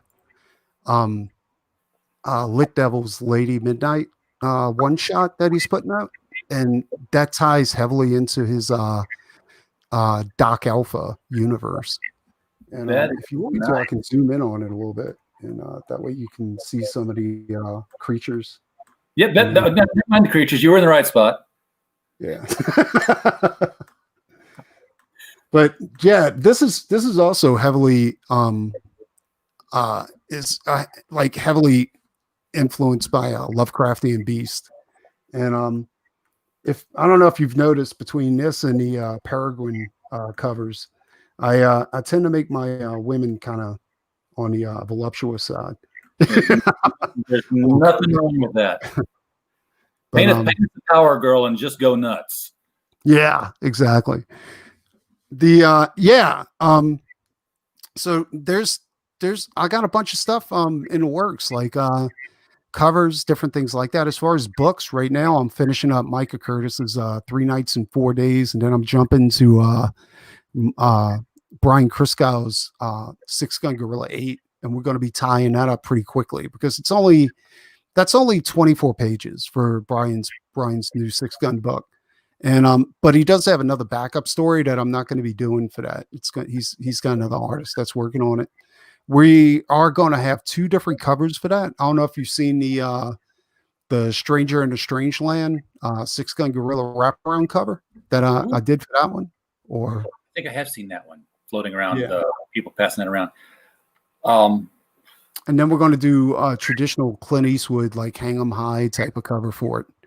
And yeah. Now, you've been doing comics well before this whole crowdfunding thing took off and became an option. I mean, you used to work for Valiant. Well, I did a cover for Valiant, but it was a comic shop exclusive. You know what's weird? I kind of have I don't know if you'd call it. I have a bitter taste in my mouth as far as like mainstream comics. I never really wanted to work for Marvel or DC. I kind of wanted to work for like Valiant or IDW or something like that, because they had all the cool characters, like Rom, Micronauts, and different things, and Transformers and stuff like that, and Godzilla, especially Godzilla. Yeah, and and with Valiant, I was always an Exo Manowar fan, but the really weird thing about it was that I was submitting constantly, like pages and stuff like that, trying to get in. And they wouldn't give me a shot. But what was weird is that I had editors that worked for IDW buying my work off of eBay because they thought it was good and they wanted to collect it. I mean, I couldn't understand why that was happening. I just publish your stuff, but I want to own it. Yeah, I was like, that's so weird. And I was like, well, since you collected, you bought this, why don't you give me a shot on doing this? And they're like, well, the editor in chief told me like he didn't have the power to go ahead and hire new talent. And I'm like, come on, dude.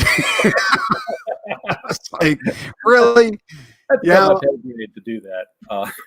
Yeah, I was like, then who does it? Yeah, I was like, what are you talking about? That's crazy. And I went like it was a weird thing, and it drove me to do indie books. I'm glad it drove me to do indie books, because otherwise I would be stuck in that mainstream circle right now and hoping for a callback. I don't want to, make any waves because they may call me or something like that, And yeah, that's the thing that people talk about the big lawsuit, and there were a lot of people, myself included, wanted to see that thing brought to a conclusion in the courts, because I wanted to cover it for hits. Obviously, we drive some clicks to the site if I can hear the story. In fact, interestingly enough, I was working a job in Waco, Texas, not far from Austin. At the end of 2018, beginning of 2019, I was like, "Oh, I'll be right there for the lawsuit. It's going to happen in February, obviously." And then, 2 years later, and I wasn't there anymore. But they dropped it, and I don't know that they dropped it so much because your boy had such independent success. But at the heart of it was the fact that there was the interference with a publisher, and with everybody else's success, I think that might have undermined the argument that you actually need a publisher anymore. Well, I did work for Antarctic Press, right? This is kind of how I got marked as a comic skater, right? I was doing some work for, I got approached by Antarctic Press because they had a book out called Jungle Comics, Yeah. And Chuck Dixon was writing it, but Kelsey Shannon was doing the illustrations. Kelsey was leaving the book, and Chuck was staying on the book, and they needed somebody to go ahead and replace Kelsey.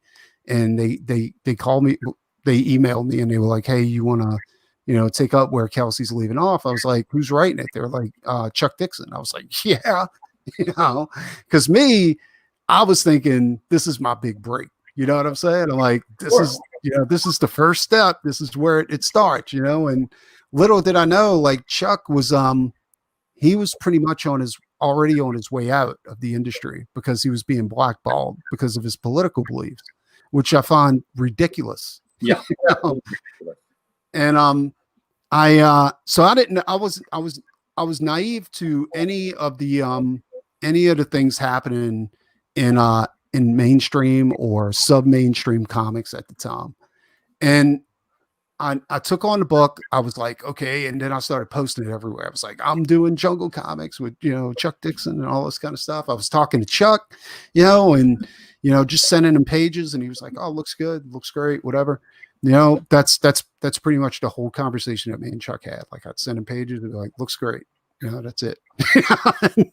And then I was told that I was, because I did that, I was pretty much blackballed at that point, because being associated with Chuck Dixon or anything like that was a bad idea, because you're kind of labeled CG by proxy, whatever it's called, and yeah. I found that even more ridiculous. I was like, it's like nobody joined CG; they got pushed into it. Pretty much, that's exactly the way it happens. They're like, "Yeah, well, you're screwed now." Whether you know it or not, people are watching, and now your name's on a list or whatever list it was. I don't know.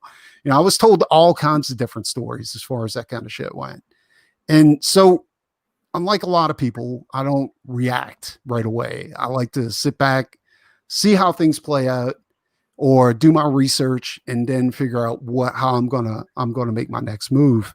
And I think that was another good thing that happened, being thrown, having that label thrown on me, because it pushed me even further into the indie field instead of and away from the mainstream. And with everything that's happened since then, it's probably the luckiest thing that's ever happened to me, being pushed away from the mainstream.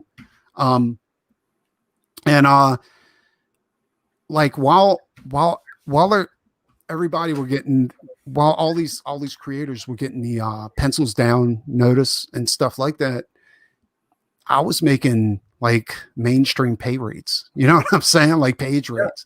So like I said, probably the luckiest thing that had ever happened to me as far as career wise. Yeah. Pushed out of a burning building. I've heard the phrase yeah. said. So, yeah. I'm waiting. I don't want it to happen. And I'm not one of these people that says, "Oh, the comic industry is dying." The comic industry being DC and Marvel. when they say that. But I'm at the point now where my purchases would not be impacted if DC and Marvel went away. Well, I have to say this too. Like with Road Trip, we shopped around for a publisher with Road Trip, like before we ever decided to use like crowdfunding. And every publisher that I approached, they all had the same spiel, right? Like, we'll publish your book, but we're not going to spend 1 second trying to promote it. That's on you. You have to create and you have to promote this book for us to sell it and publish it. And like, what does a publisher do if they don't promote your book? You know what I'm saying? Like, because now that I know how to publish my own book, I'm like, publishing a book is the easy part. Like, promoting the book is the hard part, you know? Like, and I quickly got disenfranchised with thinking about like seeking out a publisher, because it just was a publishing house anyway, you know, because it just wasn't worth it. The only publisher I will give any credit to is Alterna, because Peter actually pushes every book under his umbrella. Like, he makes it like it's almost like his mission to like make sure those books get sold, you know, because he knows that that's his bread and butter, you know. And he'll take every Monday night and push the books that are not under his umbrella. Exactly. Like, that's what I'm saying. Like, Peter, and look, I'm Peter's biggest fan. And I'm Peter's biggest fan without ever having a book published by Peter, because both my books got rejected by Peter. My Rockabilly Road Trip all my books, Rockabilly Road Trip, Non-Devils, and Doc Salem, all of them got rejected. And but that doesn't change my view on how Peter runs his business, because the way he runs his business is fucking genius, you know? Like, he's using all the he's doing everything that the mainstream should be doing. He's trying to get his book. He's trying to make his books easily accessible by the public, you know, where it's not a specialty item, where you don't have to go to a comic book store to get an alternative book. And you got to respect that, because, I mean, how come this hasn't occurred to anybody in the mainstream? Hey, it'd be fun. Like, make it really easy to access our books. You know? Yeah. Well, you know, it used to be when the direct market came out, it didn't stop the mainstream distribution. The Walmarts and the CVSs and all the drugstores and 7-Elevens, they were still going there. In fact, I was a kid in high school, but I would say, hey, look, this one came out in a comic store and this one came from a Kroger. I can tell because the white square has nothing in it and this one has a barcode. Exactly. And what killed it, and this is not my analysis, but Michael Tierney, one of our LCS guys every other Saturday, is an Overstreet contributor. He says what killed it was the fact that they dropped the Comics Code Authority, and suddenly DC was doing things that were a lot more mature. They weren't Batwang mature at the time, but they were far more mature. Marvel really took off with that in some places too as well. I'm going to have to argue that a little bit, because I remember the 90s, and I remember like comics coming out in the 90s, and I remember the day when they stopped like sending, like, where you couldn't buy books from the drugstore anymore, right? But they were still producing the same type of books, except it was exclusive only to the LCS. And I think it was, honestly, in my opinion, I think it was that the companies got greedy and they didn't want to do the buybacks anymore. That was a big part of it. But they didn't want to do the buybacks when they lost a lot of their larger distribution, because people like Walmart would carry comic books. But when Mom's saying, my little Jimmy just picked this up at Walmart and I've never seen this in a comic book before, and why are you selling this to kids? Walmart's business is like, we sell a million other things. This is a magazine. We can not sell magazines. Honestly, was Walmart open back then, or was it Kmart? Oh, no, Walmart was definitely open back then. Walmart's been open for 40 years now.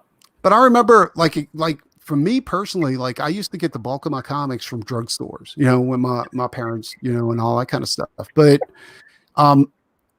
like, I think they thought at the time, like, we're going to save money, but I don't think they actually realized that they were cutting their throat because they weren't getting new readers. Like, because let's be honest, the way I was introduced to comics, besides, buying them from school, I would be in a drugstore with my mom. My mom would be shopping in a drugstore, and I'd find the magazine rack, and they would have a spinner rack over there with comics, and that's where I would go while she was shopping.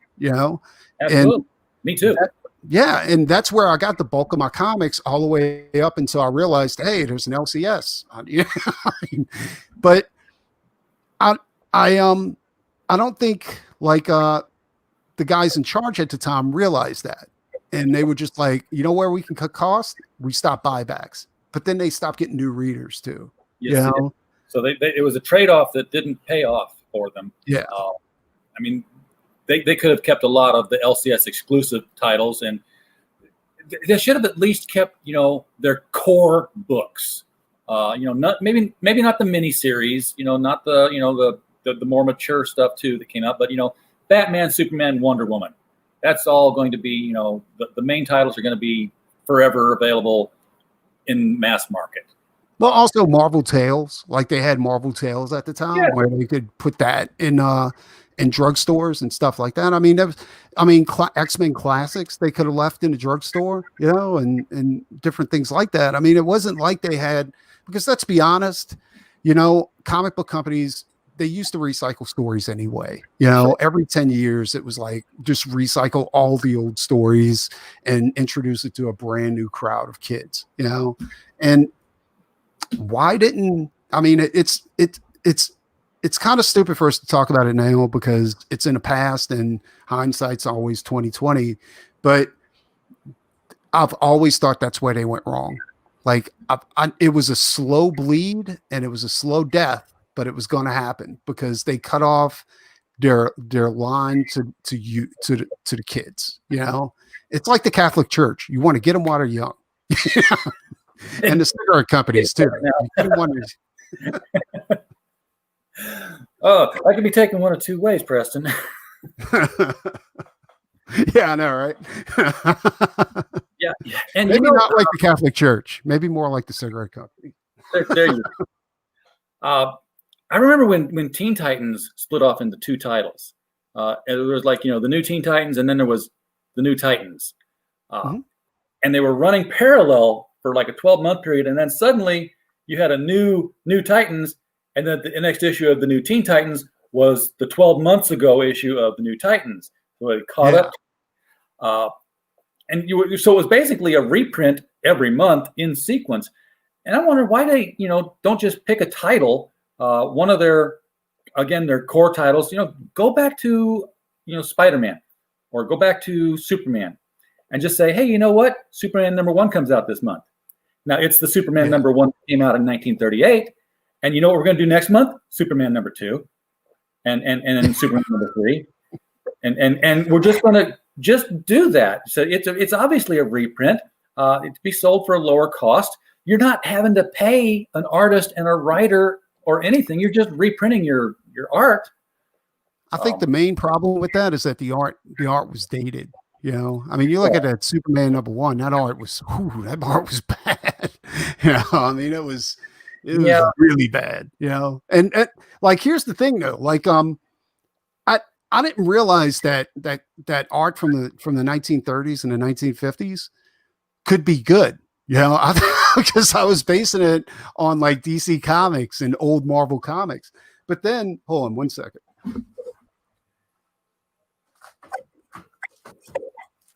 You can bring up some Bill Everett. That is until I got introduced to like Ziff Davis, and I started collecting like Crusaders from Mars and stuff like that. And this book is from 1952, and it's and this, like, Ziff Davis had some of the top artists back then. Like, these guys if you like Steve Rude, you'll love the artists that were in Ziff Davis's books, because every one of them looked like they schooled Steve Rude. I'm saying, like, yeah, there were some really good artists back then. We see, we see the ones that took off and became popular because they were able to produce monthly and hit deadlines and do it because they scribbled it out real quick. Yeah. But people like, Bill Everett's Phantom Lady, or Macra Boy's Captain Marvel Jr. Oh yeah, that was really, really good. There's nothing today that can touch that in the mainstream. No. And that was like he's fighting Nazis when there were Nazis. Yeah. Yeah. That's well, I mean, the art in the mainstream now, there's that's not even. Well, it's because your artists are coming from Tumblr. They're being told that they've done a good job, and they're being told that by editors who we no longer have editors who love comics. I don't care what anybody says. I don't think there's anybody at Marvel or DC that's in the position of making decisions that feels about the characters the same way that Stan Lee and Denny O'Neil and Dick Giordano and Roy Thomas felt about characters when they were in charge of things. Well, that's you're absolutely right. Like, these people don't give a shit. Like, these are corporate, creators. Like, they're there for the prestige. These people do not collect comics. They don't care about comics. And if you wanna work in the mainstream, you better conform. Like, they have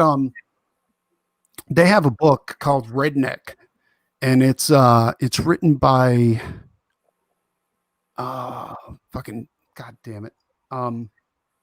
He was fucking this dude. I can't remember his name. But if you could look that up real quick, it's Redneck comic book from Image. Yeah. Donnie Cates. It's written by Donnie Cates, and it's good. Like, it's nothing like his mainstream stuff, right? I mean, there's no political like undertones to this or anything like that. Like, it's a really, really good series, right? And I got hooked on it. I was like, this is the greatest thing ever. I was like, who wrote this? I was like, Donnie Cates. But I think when he got like hooked up with the mainstream, like to write for Marvel and stuff, he had to play ball, or he couldn't play, and I think, like, that's the biggest problem, is that you're not dealing with people who love comics. You're dealing with people who see this as a platform, and to spread their political thing. And what's even crazier? And like, all these companies are owned by corporations, and these corporations are fueled by money, so you losing money because you decide to make a political statement is not an excuse for the shareholders of these corporations.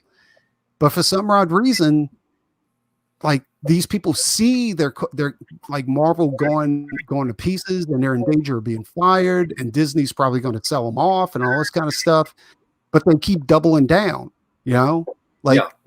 Is that crazy? Like, that's crazy, right? You would think that somebody would like, say, go get us an idea person, because you're right. The writers are using it as a platform because the editors aren't doing their job. The editors are there to keep an IP alive for trademark purposes so they can license T-shirts. But no one's going to say, we need something to prove that we can make money for Mama and Papa Corporation. Get us a big idea guy. Go get us a knockout artist and put together Secret Wars again or Crisis again. Do something that's going to attract attention, sell books, I think what's happening now, though, is that those people that were using it as their platform, these comics as a platform, and they want to destroy the idea of a hero and all this kind of stuff. I think they moved past being just writers and artists. I think they're now editors, and they're hiring people that kind of follow their same views. So I think, honestly, I can't wait for the mainstream to kind of go into the dumps enough to where these people lose interest, and it can go back to being an underground type of thing, like comics. Where creators just come in, they do it because they love it, and you get great stories out of it and stuff like that. Because right now I think comics are too popular, And I think this whole thing where it's being fueled by movies and stuff like that. I think the movie look, let's be honest, like movie trends run in a circle. And Sure. you got a good 10 years before the trend shifts to something different, like to drama or to like, spy, like the spy genre or something like that, and I'll be honest, the superhero genre is that it's got to be at the end of It's about wrung out, and DC's trying to get in on it at the tail end. Yeah. Again, Like DC, the movies have to be getting old, the all of this stuff, and it's and once that runs out and there's no more money coming from film, movies and TV, then finally either two things. One thing I can say for sure is that maybe Marvel and DC made the worst mistake they could possibly make by selling out to Disney and Warner Brothers, because Disney's a meat grinder when it comes to IPs, Yeah. They don't license them out. They just grind them up and then they put them away for a little while and then they take them out, show them off, and grind them up again. Yeah. Oh, we had a guy on here. I don't want to mention his name, but because I can't remember whether this discussion happened before the show or during the show.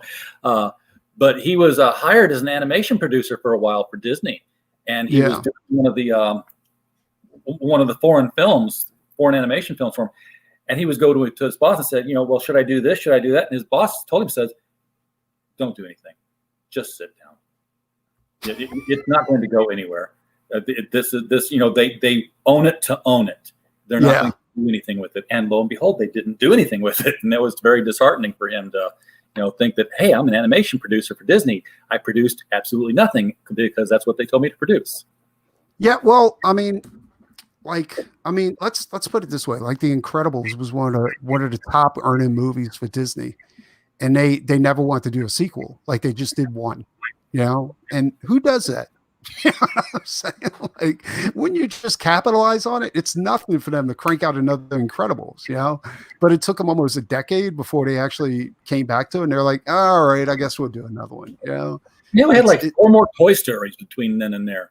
Yeah. And, it's nuts. And I'm like, you kind of almost don't get what the business plan is for Disney. Like I think they're so reliant on their theme parks that they everything else is just it takes a back seat to it. But now, because of this lovely lockdown we got going on, their theme parks are hemorrhaging money like crazy. They need another source now.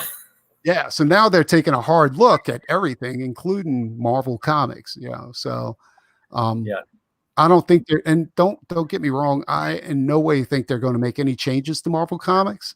I think there's going to be a lot of hot air blown their way, but that's about it. Because they're still doing the same bullshit that they were doing before. They're making Star-Lord bi, and they're doing it because Chris Pratt's a Christian. Yeah. Yeah, that exactly. Make any sense whatsoever? I'm not a Christian. I just want everybody to know that. So I have no horse in this race, but that just seems really petty to me. I've got no problem with petty. I mean, remember when DC was shipping on Tuesdays? Marvel put out an alternate cover, and the LCS guys were pissed about this. They put an alternate cover that week where the previews magazine showed, published on a Wednesday, comes out Wednesday, this date, was the alternate cover image for all these books. And they're like, okay, well, that's just, they're hiding the alternate cover. They're not going to show us who the cool alternate cover is going to be. And no, the books came out with a plain color cover on it that said, this book ships on Wednesdays. It was just like a sandwich board sign for all these different titles. That was the alternate cover that the retailers paid money for. Yeah, well, I remember like they had a retailer. They always have, like every year they have the retailers convention, right? Yeah. Where all the retailers go, and Marvel and DC are like, well, this is what we're going to do for you guys this year, And a couple of years ago, my buddy managed a comic shop, a local comic shop up here. And they went to the retail convention, and the guys from Marvel and DC came out, and they're like, "We got something special for you guys, and it's what we're going to do is we're going to put all these exclusive books in Walmart." And they were like, but how does that help us out? that does absolutely. In fact, it pulls business away from the LCS because those books are exclusive to Walmart. Like the LCS is never going to see these books. You know what I'm saying? Like, and he was pissed. Like all of them were pissed. They were like, "You guys did nothing to help us out. Like this is bullshit." You know? Yeah, and you know, Marvel did a similar thing, but instead of having exclusive books, they were putting out grab bags of books. And I just, you know, I picked up a couple of them just to see what was in there. There was books that were less than 3 months old were in this thing, and I was paying $5 for 4 books in a. You know, they were just That's totally ridiculous. packaged.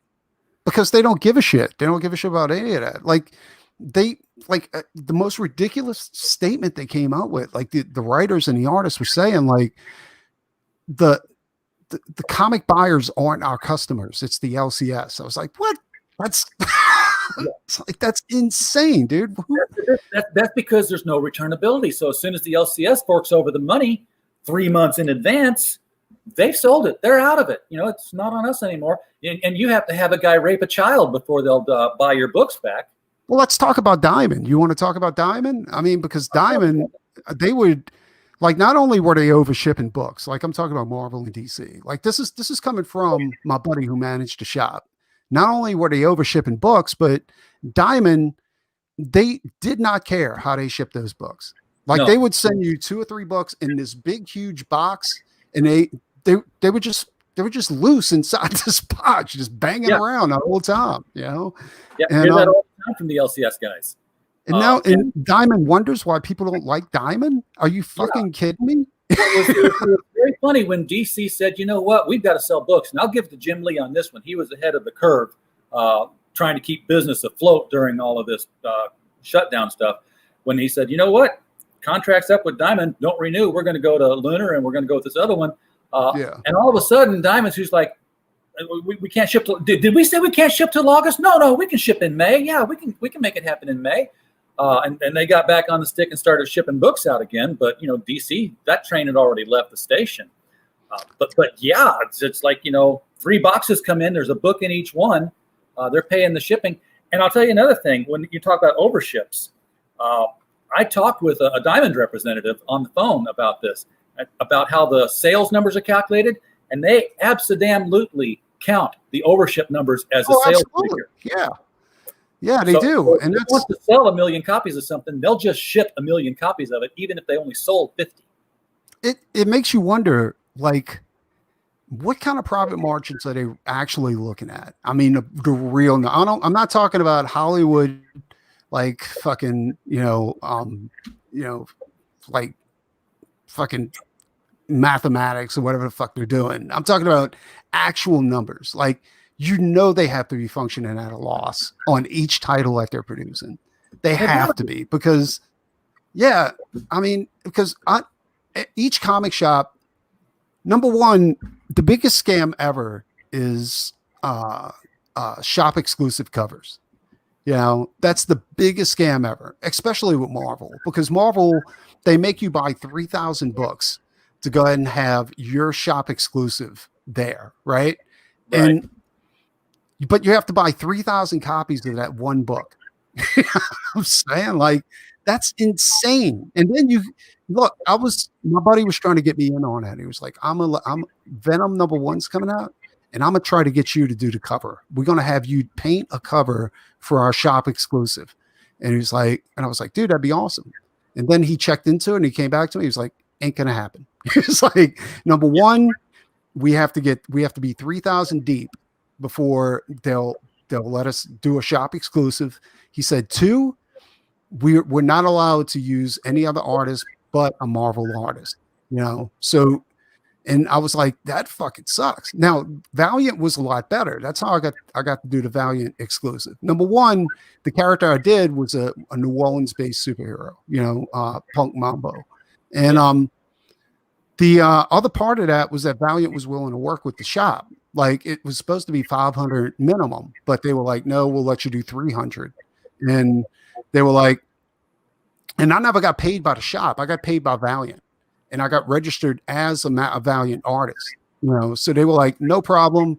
they had to vet me, they had to be like, well, let's make sure this guy isn't doing stick figures, or anything like that. But other than that, it was maybe one of the most like, you could say much bad shit as you want about Valiant, but Valiant actually handled that respectfully. Like I got paid a good rate. I got to keep the art.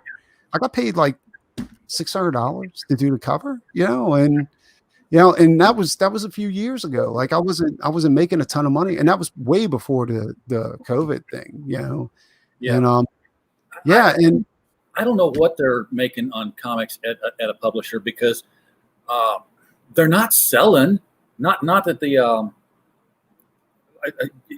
even if you take away the overships, you look at. I know that Brian Michael Bendis' page rate is 4 figures for writing. So that's assume the bare minimum. That's $22,000 he gets per book. Yeah.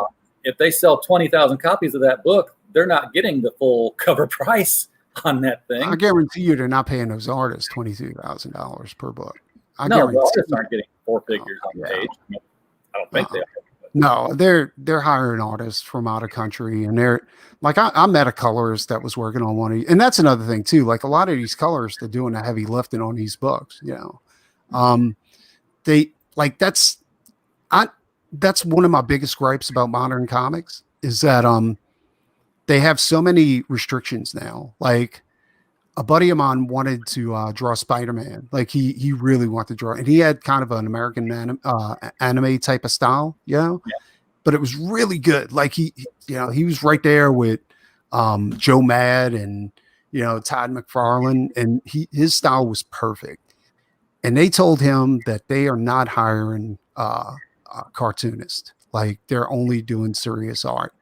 And I was like, I thought that was the most ridiculous thing I've ever heard before in my life, because some of the highest earners in comics were cartoonists. Like Todd McFarlane had a cartoony style, Rob Liefeld, fucking Joe Mad had a cartoony style.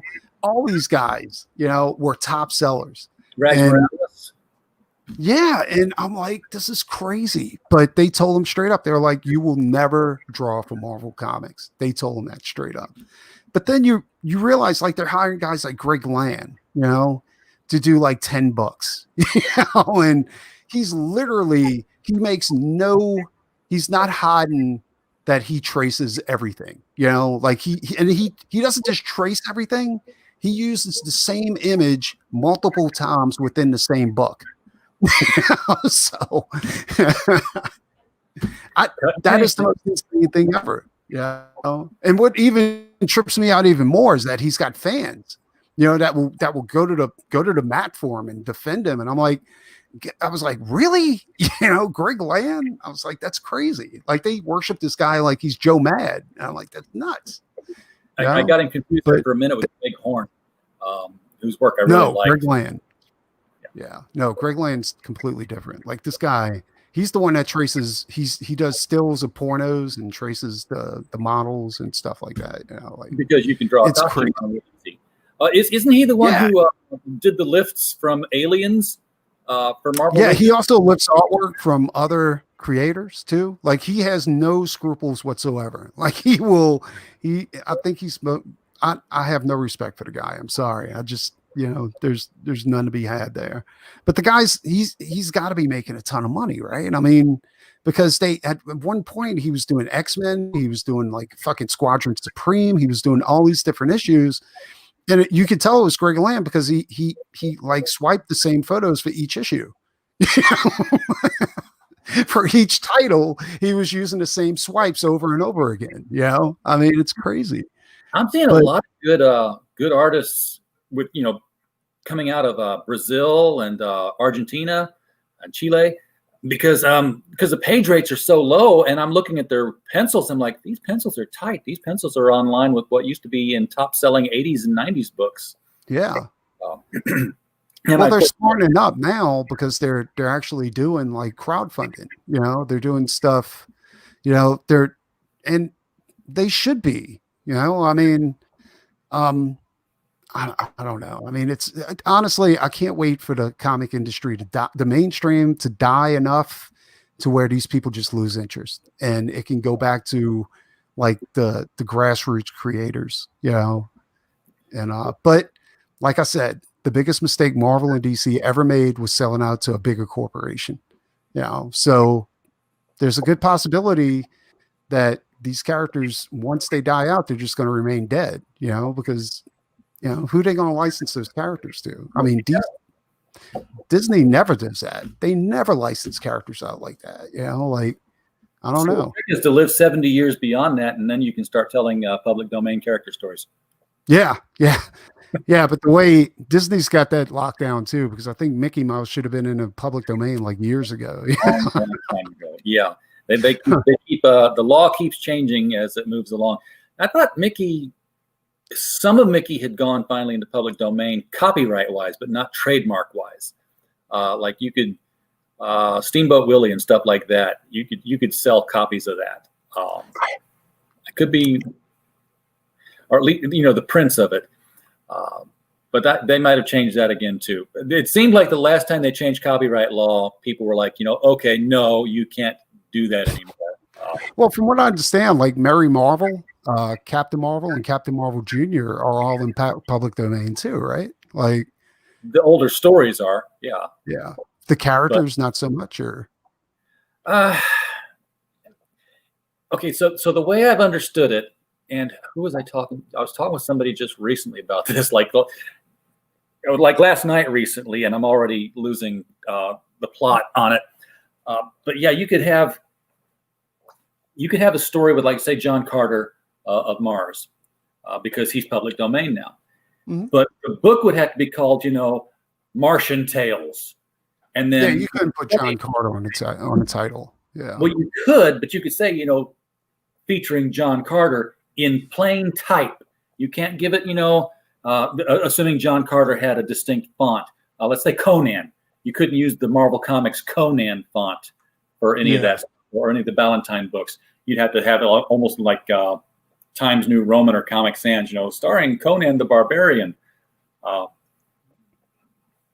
And I don't even think Conan's in public domain, because from what I heard, it is, but it's in public domain outside of the U.S. Like inside of the U.S., it's considered a copyright violation. Is that right? Yeah. Ablaze ran into that because they were doing that Daughter of the Sumerian books, and Conan was in it, and they were like, no, but it's a really good book, and let's make it all legalized here. We'll fix you up on the back end, and now it's legal, but yeah, it was still not public domain. But yeah, it's if somebody's using, you can't use Dynamite's font for the characters that they're using for their Project Superhero stuff, even though every single one of those characters is in public domain. But I think they changed the costumes, like just like I know with because I was going to work with Antarctic Press on a what was his name, the Black Terror. So I was going to do the Black Terror for Antarctic Press, and but from what I understand, like we had to stick to the original Black Terror costume design from the 1950s or the 1940s. Right. Like because that's the part of it that had gone into public domain. Any changes from that point forward were still under copyright until they fell off that sliding scale of years. Exactly. Like from what I understand, like Dynamite made major like changes to the character, like as far as like the boots, the gloves, I think they made some slight changes to the cape and different things like that to make it to where they can actually copyright the character design, and but as far as that's and another thing too, like you're right, like you can't put Black Terror on the title of the book. Like I think Kami Mark, the way he did Daredevil, he had to put not Daredevil on to be able to print it that way, even though he's reproducing a story that's definitely in public domain, like all of it. Yeah, and that's it's interesting too, because Daredevil is a public domain character, and they can't even call him Daredevil anymore because Marvel's nailed that trademark down. I talked with I don't know if you're familiar with Bob Ingersoll. He used to write for the Comics Buyers Guide. He's a lawyer out of Ohio, and he used to do legal analysis of comic books. So, Oh, really? so there was a lot of Daredevil stories, a lot of Daredevil columns in his past, or Batman ones, because he okay, so we've just read this particular story arc here. Let me tell you how this would play out in the courts. And I talked to him about the whole Captain Marvel thing, and how why is it that DC can have a Sandman and Marvel can have a Sandman and there's no fight? He's like, well, it goes beyond that. DC has a Sabretooth that they haven't used in a long time, and still could, and Marvel got a Sabretooth. But trademarking comes down to like the banner on the book. So if DC wanted to put, if Marvel wanted to do a Sandman comic with his own name on there, now you've got to do things like Marvel's Sandman, and you see it with the action figures a lot too. In fact, the movie was Marvel's Avengers, or Marvel's The Avengers, because Steed and Peele already had The Avengers locked down for movie rights. It's very subtle kind of change, but it became part of the logo. Nobody said Marvel's The Avengers. They all said The Avengers. DC, like in their past, they've always been like really Sue happy, because they realize like early on, like it's like a kid, like if they throw a big enough tantrum, they'll get their way. And DC used to like that's how they got that's not how they got the rights to Captain Marvel, but that's how they just tortured that company as long as they possibly could. And then they lost the right to call him Captain Marvel. Yeah. And their whole argument was he has a cape. He has a cape, so he's just like Superman, and it was ridiculous.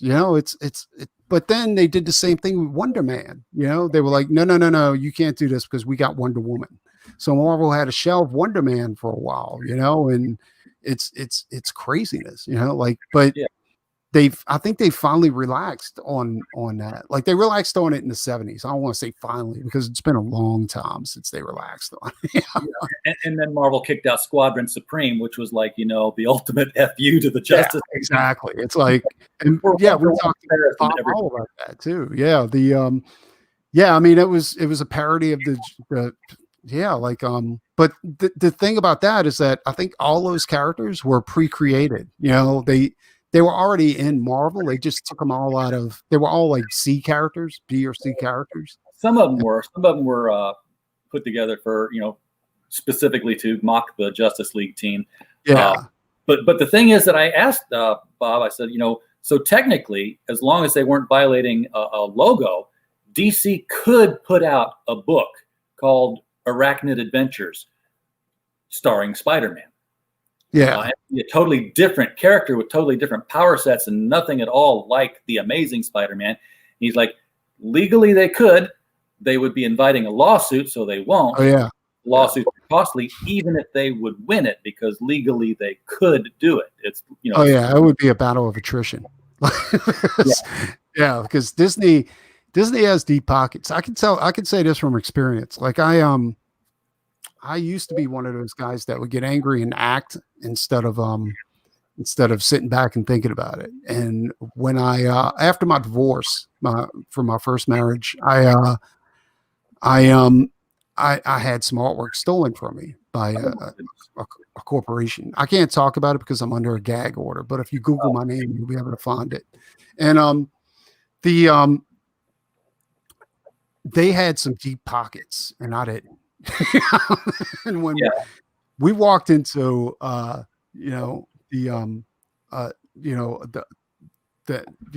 courtroom or whatever, it was my one lawyer to their four, so it was a very, and this is me winning and it wasn't worth it.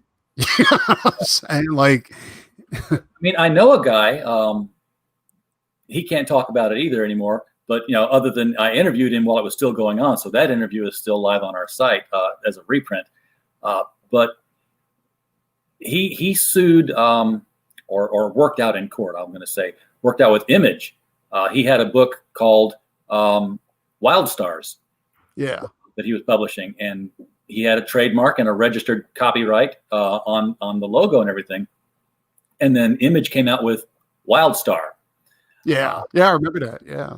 Well, Wild Star's not being published by Image anymore, and that's because he actually won. Why? Because wasn't that put out by it was put out by one of my favorite artists too. Like Jerry Ordway, I think, wasn't it? Yeah, Jerry Ordway. Yeah. And I actually like that character, but I don't think Jerry Ordway liked that character because he did a few issues, then he immediately stopped being the artist on it, and then he had Eric Larson kill it. Like it was a crazy thing. But I had no idea that's why it stopped being published, was because it was in copyright violation. In fact, while he was working it out, and he said, okay, they finally finished it all out. A couple months later, there was a Savage Dragon book that came out starring Wildstar, and they used the logo on it. And I looked, and a little red circle R next to it. I said, hey, you see this? He's like, got to make a phone call. Yeah. He says, they can do that without the R now because it's not a registered trademark. I have the registered trademark. And he was very adamant about defending his IP. And his Wildstars was absolutely nothing like this. But it's not that it was called Wildstar. It was that it was presented as a product brand. Yeah. And that's where the trademarking comes in. I was trying to figure out what character I wanted to do, and I was brainstorming, and when I came up with the name Doc Salem, I was surprised that there wasn't, a character named Doc Salem, because like I was always one of the scariest movies I've ever watched was Salem's Lot, and it always stuck with me as like just being fucking horrifying. And when I decided to do my indie project and I came up with the name Doc Salem, I was like, somebody has to have this name already. Like it's just too obvious. You know what I'm saying? And I was very surprised because there's very few things that you can do now that you can consider original, or that hasn't been done before.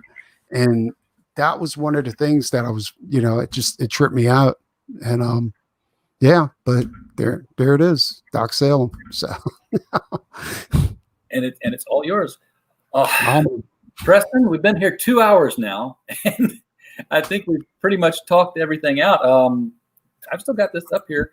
People should go out there, and you are at 11,285 now. I know you've gone up a couple backers. Yeah, we got two backers. Yeah, so, Pat, BAP 2, and you. Like you guys helped me out on that. Awesome. I got to do more shows. If anybody out there wants me on, just contact me and we'll schedule something out. Between I'm available at least once a week to go ahead and do spots. Right now I'm trying to build my own channel, and that's a big pain in the ass. Yeah, I got to get you on one of these every other Saturdays when we do the LCS guys show. And with you being the big Godzilla fan and Dave Dyer being one of our LCS guys who's a huge Godzilla fan. In fact, he used to do model painting for one of the companies. I mean, he was nice. Godzilla artists for one of the makers of the stuff. Get you guys on there talking some Godzilla some night. I don't know when we can do that because he won't be on this. I did a ton of Godzilla work, like for not for like any company. Except for one, I did an exclusive painting for the Guzu Gallery up in Austin, Texas.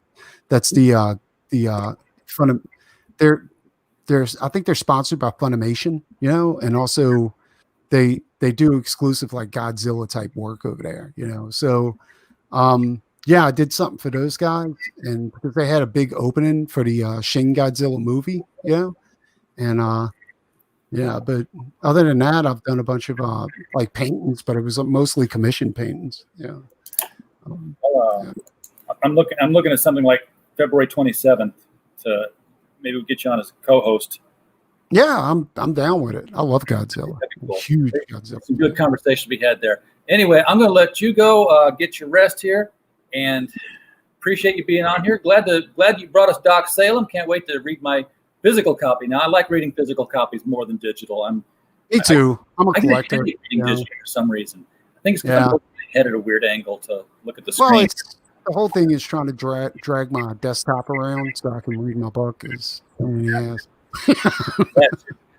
Anyway, thanks for coming on. Appreciate it. Everybody in the chat, appreciate you being here as well. We wouldn't have a show without you. Be back here tomorrow night when, I can't do a 2-hour tomorrow night because I have Outlaw Nights on tomorrow at 7 o'clock sweet. Central. Yeah. And then at 8 o'clock Central, I'm popping over to Pop XP to talk with Billy Tucci about Critical Blast Logistics, to shout that from the rooftops. And then Saturday, we'll be talking with the folks from Thomas Valiant and Inkfinity. So we got a doubleheader then. And I'm booked all the way through next Thursday. So we're